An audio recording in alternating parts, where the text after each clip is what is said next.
बड़ी खबर बहराइच से है। राष्ट्रीय शैक्षिक महासंघ के पदाधिकारियों ने एक दिवसीय धरना प्रदर्शन करते हुए एक ज्ञापन नगर मजिस्ट्रेट को सौंपा है। बहराइच शहर के कलेक्ट्रेट स्थित धरना स्थल पर बड़ी संख्या में जुटे राष्ट्रीय शैक्षिक महासंघ के पदाधिकारियों द्वारा नाराज होकर एक दिवसीय धरना प्रदर्शन किया गया है, जिसके बाद उन्होंने एक ज्ञापन नगर मजिस्ट्रेट ज्योति राय को सौंपा है। कर्मचारियों का कहना है कि जिस तरीके से योगी सरकार बनने के बाद सभी शिक्षकों को कैशलेस चिकित्सा की बात कही गई थी, जिसको लेकर सचिव बेसिक शिक्षा परिषद द्वारा बाद में उस पे पैसे देने की बात कही गई है। वहीं इसी से नाराज होकर पदाधिकारियों ने आज जमकर प्रदर्शन किया है। उन्होंने कहा कि जिस तरीके से उनसे 18,500 रुपये से लेकर 76,000 रुपये किस्त में देने की बात कही है, इसके बाद ही उन्हें कैशलेस चिकित्सा व्यवस्था का लाभ मिल पाएगा।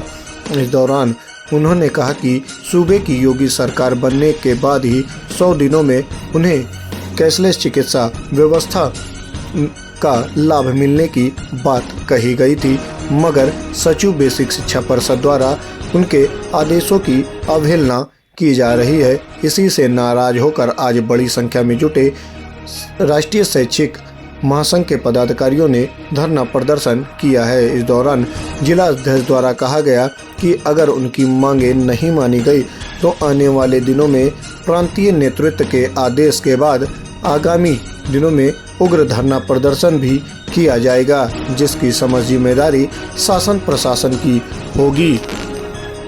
हमारी मांग है जो अभी सचिव बेसिक शिक्षा परिषद महोदय के द्वारा 7 दिसंबर को एक शिक्षकों को, शिक्षा मित्रों को, अनुदेशकों को सशुल्क कैशलेस चिकित्सा है शासनादेश जारी किया गया है, जो पूरी तरीके से अमानवीय है।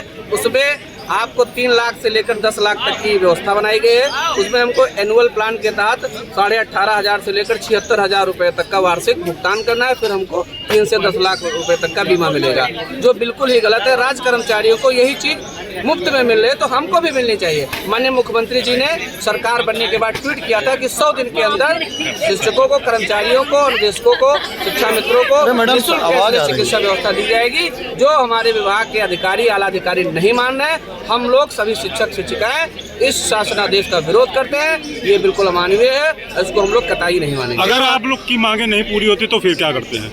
हमारा जो प्रांतीय राष्ट्रीय शैक्षिक महासंघ का जो प्रांतीय सम्मानित नेतृत्व है, उसके द्वारा जो भी कार्यक्रम तय किए जाएंगे उसको हम लोग फॉलो करेंगे। ये विरोध प्रदर्शन है, ज्ञापन का कार्यक्रम है।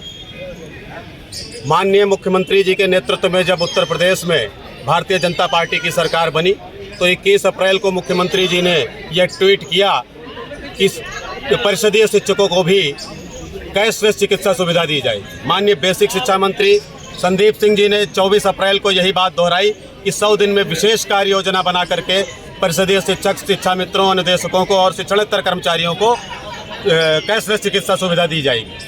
राज्य कर्मचारियों के लिए जिस कैशलेस चिकित्सा सुविधा की व्यवस्था की गई है उसमें उनको किसी भी प्रकार का कोई शुल्क, कोई किस्त नहीं देनी है। लेकिन अभी माननीय मुख्यमंत्री के निर्देशों की अवहेलना करते हुए सचिव बेसिक शिक्षा परिषद ने 7 तारीख को एक आदेश निर्गत किया है, जिसमें 18,000 से लेकर के 18,500 से लेकर 76,000 रुपये तक किस्त देने के बाद शिक्षकों को 2 कंपनियों के माध्यम से कैशलेस चिकित्सा सुविधा दी जाएगी। तो ये हमारे साथ दोयम दर्जे का व्यवहार है। यदि आप हमें अपना अंग मानते हैं, अब राज्य कर्मचारी मानते हैं, हमारे ऊपर चुनाव लड़ने, राजनीतिक दलों में गतिविधियों में प्रतिभाग करने पर अन्य राज्य कर्मचारियों की भांति पाबंदी है, तो आपको ये चाहिए कि हमको राज्य कर्मचारियों की भांति निःशुल्क कैशलेस चिकित्सा सुविधा दीजिए। हम सशुल्क इस चिकित्सा सुविधा का विरोध करते हैं।